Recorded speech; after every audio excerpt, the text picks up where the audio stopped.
Hi, welcome to my YouTube channel. Thank you so much for choosing to spend some time with me today.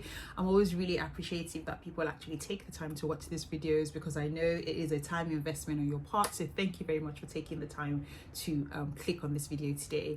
Before I go into my video today, I'm just going to go quick introduction of who I am. My name is Oyinda Malashosoya and I am the host of the Bookmark Book Club. I also do book reviews and I also write a blog about life through my lenses. So if you're new to this channel, please do stick around. Please do subscribe to my channel so you don't miss any new videos that I make. One of the reasons why I do this videos and my main goal is to actually make reading something that people enjoy. One of the things that I want to be able to show people is that you can read a wide range of books, and reading is something that you can enjoy. It's also the reason why I'm building a reading community with my book club called the Bookmark Book Club. And if it's something that you really want to do, you want to rekindle a reading habit, or you actually want to build a reading habit, I think the Bookmark Book Club would be a fantastic place for you to join.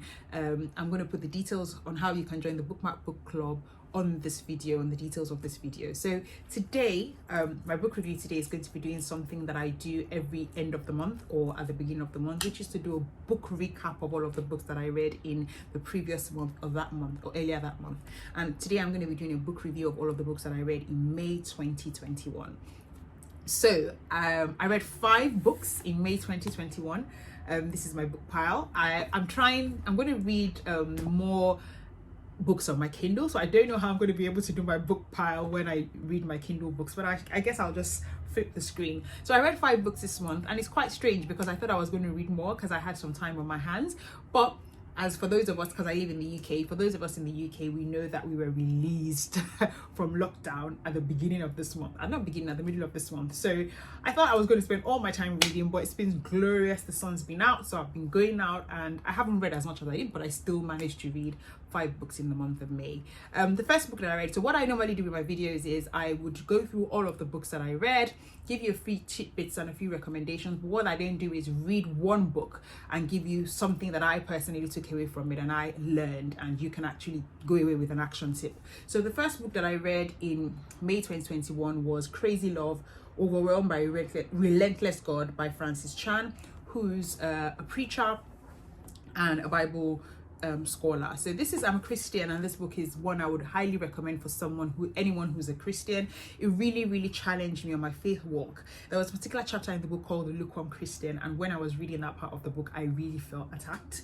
Not that I'm saying I'm a lukewarm Christian, but basically what he does and what Francis Chan does, what I like about him, even though I don't agree with every single thing that he says, is that he drives me to scripture. He drives me to go read my Bible. He drives me to think about and challenge me about how I'm actually, not physically, but how I'm actually practically is the word, not physically, walking out my faith. Because sometimes we put our faith to, I go to church on Sunday, I don't swear and all of that, but no, he made me really think about how I actually practically show the love of God to others around me, and how that means that I am practically being the person that shows people that the faith is not a really passive one but an active one. And that is only possible by love, and that's why it matters that the book is called Crazy Love. It talks about how that love, the love of God then flows. You use that love that God has loved you with and then show it to others. So it was really good for me. It was really grounding for me, and it's one that I would highly recommend for anyone who's a Christian. I would recommend Francis Chan's books, and I'm not saying that I agree with everything that he says, but I think his book actually allows us to be able to go further in our walk of faith. The second book that I read in the month of May, and it's the book that I'm reading, so I'm not going to talk much about it. I'm just going to tell you that it's brilliant. It's been a brilliant read. It's Manchester Happened by Jennifer Nasubunga Makumbi. It's Nansubuga. Yes, Nansubuga Makumbi. And it's a book that I'm reading with the Bookmark Book Club. And it's 12 short stories about Ugandan immigrants in the UK. So the topic, the title is not about it's not about the Manchester bombing. So it's about people who kind of found themselves in Manchester.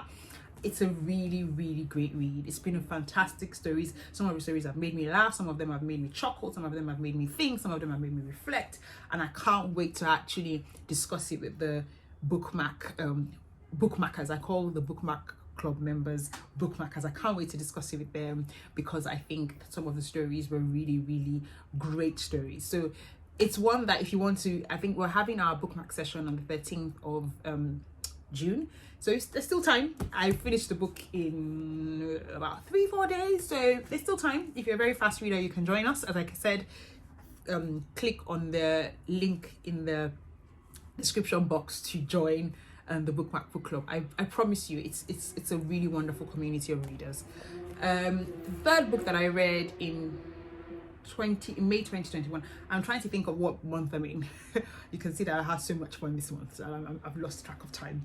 But the third book that I read this month was Weakness Became Strength by Oluwaseun Dunubi, a faith journey to weight loss and emotional wellness. So it's a book where Seun details her journey, her emotional journey on how she was able to lose weight. But what I particularly like about the book is that she didn't just talk about weight loss in the sense of the physical. She talked about how it took a journey for her, renewing her mind to be able to actually confront the physical. And it's one book that I can really resonate with because I went on a weight loss journey myself, and I can tell you that it's been very transformational. Seun is someone that I know personally, and I'm hoping that I'm going to be able to get that on an author chat. So I'm not really going to talk about the book too much. If you want to learn more about the book, I would say go read it, go buy it. It's available on Amazon, and I'll put the links as well to be able to buy the book in the description box. But I will tell you as well that it's one that I'm hoping that I can get Seun to do an author chat. So on my Instagram, I do a series called Fireside Chats with authors, especially new authors, especially those who self-published as well. And we talk about the book, we talk about the concepts within their book, and it's one that I'm hoping to do with Seun sometime in June or July. Let's see. I've got a lot of things lined up. So, but yeah, I will definitely be doing a live session with Seun on her book. The fourth book that I read is Mastering the Crown by George Korede. So it's a do I call it a fairy tale? I think I've got something on my truth. Would I call it a fairy tale? But it's a really good book for a young girl. I even think a young boy could read it as well, because I personally, there's people who say, oh, certain books are for girls. No, I think a boy could read it as well, because it's really refreshing for us to be able to see a different side to princesses. The slightly feminine side of me was really happy with the fact that you had princesses who were not just talking about marriage or talking about being, there was that, but it wasn't just that. You had them being trained to be warriors. It's a really interesting tale of Yoruba kingdom. I love the imagery. I loved the cover. If you can see, I love the cover as well. And there were some things in there. There were some really, really good stories in there. It says, a fool will consume a ripe mango and dispatch its seeds. It sees no value in them, she stated as her pacing continued. A man of foresight can see the seed's opportune longevity and wealth. An orchard of mango trees can produce for its family and even a community if he's gifted that way. So basically she's saying, a fool will consume a ripe mango and dispatch his seeds. She's basically talking about, and this is the queen talking to someone who she kind of helped and rehabilitated. She was also talking to her daughters, the princesses. A wise princess would know that while she's gifted with status in this life, that status is not afforded to all. She took another 2 steps and each princess took an uneasy breath. A potential queen would know that education and rehabilitation are the best measures for a thriving community. So she talks about, there's a lot of moral instruction for the princesses on how they would be good queens, on how they would uplift their people, on how they would actually defend their people as well. So I particularly really love the book. I think it's a really empowering read for a young lady or for even a young man to see that there's a different thing to princesses. It's a different princess fairy tale, sorry, not story tale. Fairy tale. It's a different princess fairy tale. It's available on the website Mastering the Crown, and I will put the link in the description box as well. So my last book, and the book that I'm going to be reading from, is Turn the Ship Around by David L. Marquette. And it's a true story of turning followers into leaders. So the author, David L. Marquette, is a former nuclear submarine commander, and he talks about how he turned the fortunes of the ship USS Santa Fe around. So when he took over the command of that ship, it was a ship that had the worst re-enlistment rates in the US submarine fleet.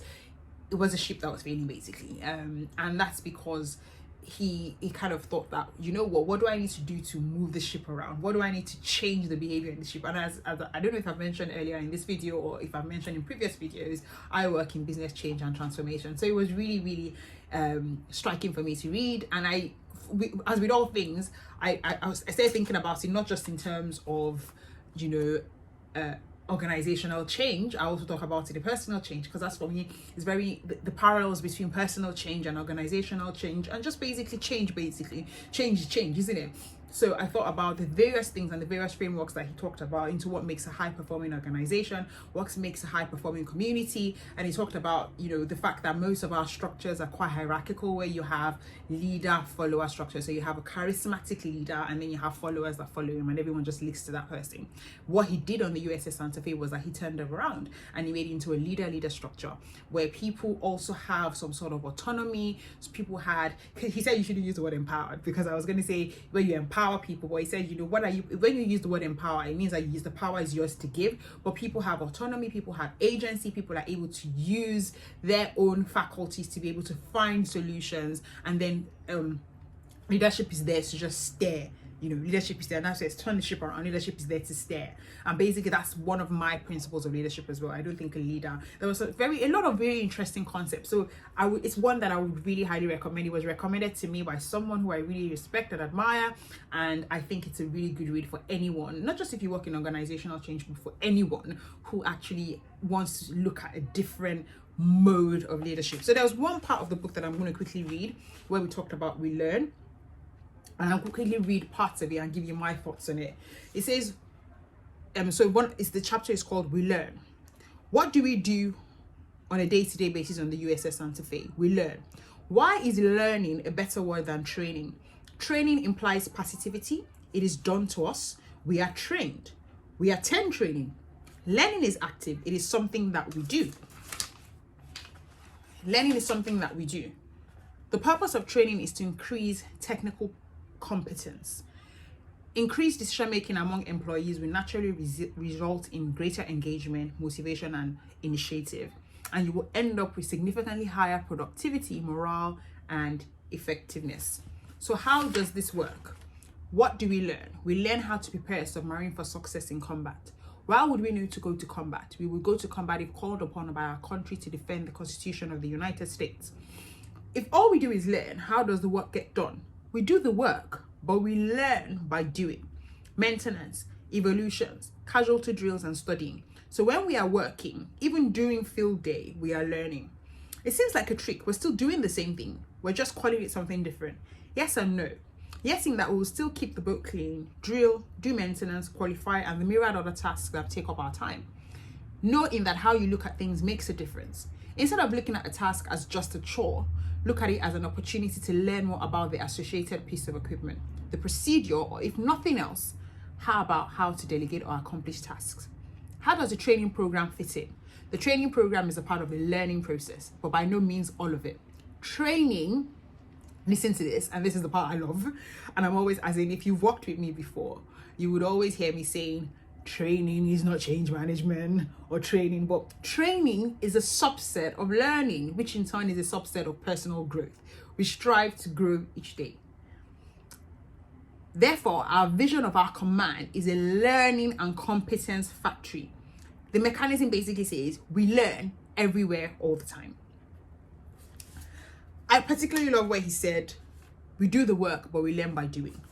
And I personally think that, and I know most people, you know, if you work in a job, most of us, all of us have worked in a job where you have to go for training.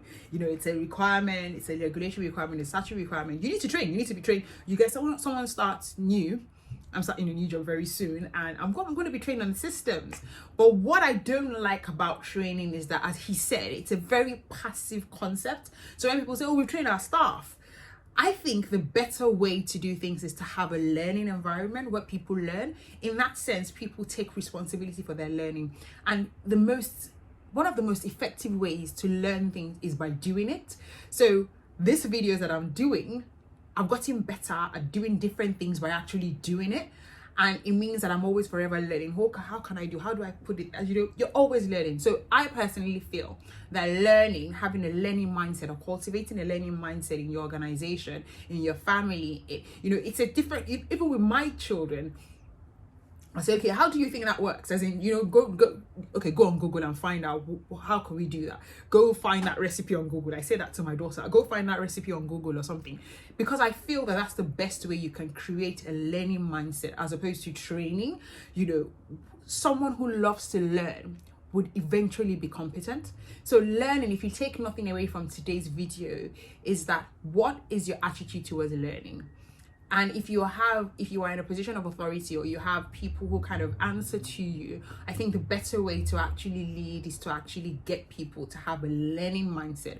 How do we learn, rather than saying, I'm going to send my people for training? Because when you train people, it's very passive. And now I'm not saying you're never going to train. As he said, David Elmarket said, training is a subset of learning, and learning is a subset of personal growth. You can't grow without learning. So that's all I wanted to share today. I hope this video has been useful to you in some form.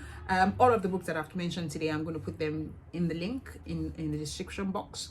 And I hope you've actually taken something away from today. So thank you very much again for watching, and I hope to see you on my next video. Thank you.